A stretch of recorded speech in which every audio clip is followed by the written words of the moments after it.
people over some notice, my business family, I greet you all. Now, not say courts don't fair nullify Atiku case come off for ground. Atiku not agree. He go US, he want go see for the record of Tinibu crime record. Tinibu to agree. He follow my go blocker for America. Now people, I want people to listen for this analysis. May not bless them. Don't forget to share. To follow this natural family. God bless you.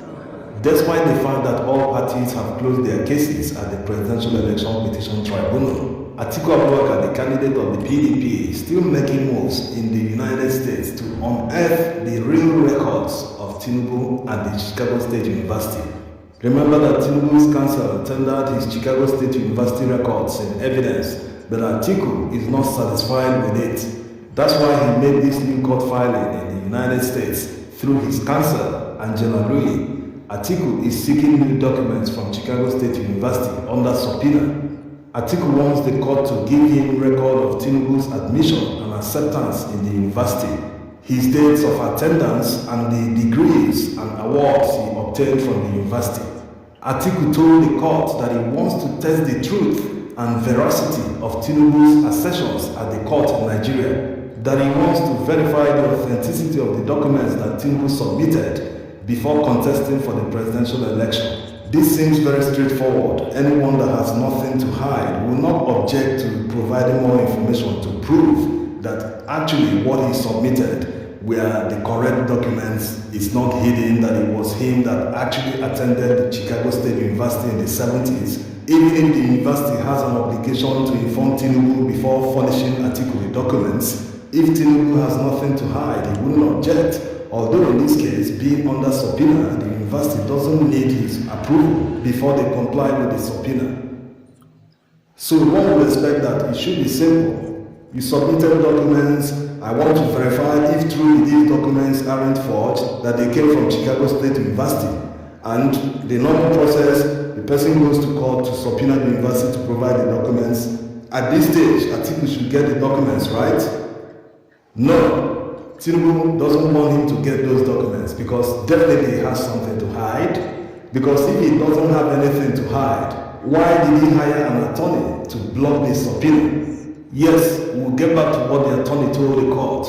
The revelation about the gender of the Bola Tinibu that was admitted to Chicago State University in the 70s was made many months ago by Nigerian investigative journalist David Hundeyin. This was before the presidential election. So Atiku should have capitalized on this, got all the information he needed, just like Labour Party did. It's just that Labour Party aren't focusing on his university records. They are only focusing on the narcotics proceeds forfeiture he made, the $460,000 he forfeited to the US government. So they got all the information they needed, the judgment, every document relating to the forfeiture.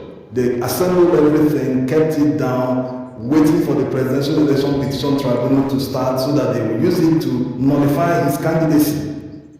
Atiku should have done the same thing. He should have gotten all the information through subpoena. He should have gotten the records, because the university can't say the records they gave David Hundeyin will be different from the one they will give Atiku. That's not possible. He should have gotten all these. If he had tendered all these, there would be no way for Tinibu's legal team to counter them.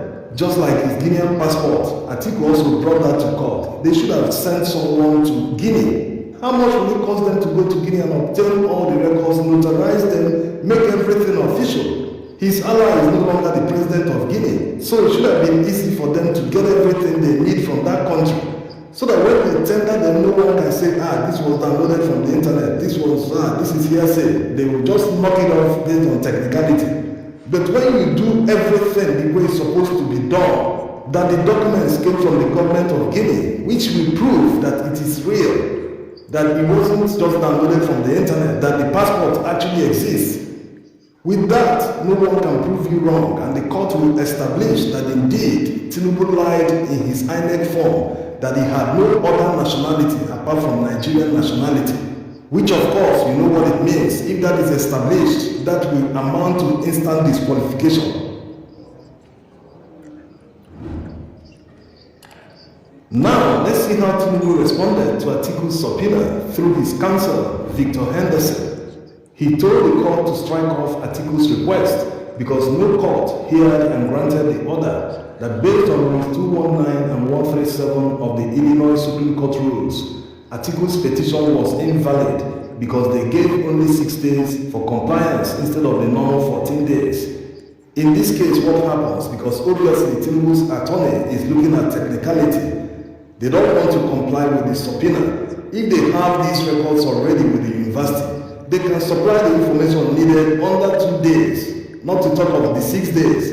And when the judge agree with them, the judge can simply extend the days to meet up with the rules that he complained about. Since they gave 6 days and it is less than the 14 days mandatory, the judge should just extend it so that we will see the truth.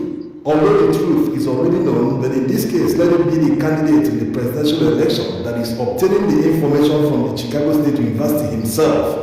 Even if Atiku can no longer tender the evidence in court because all parties have closed their cases, but it will still serve as a reminder to Nigerians that truly the claims that Tinibu made in his INEC forms were false statements.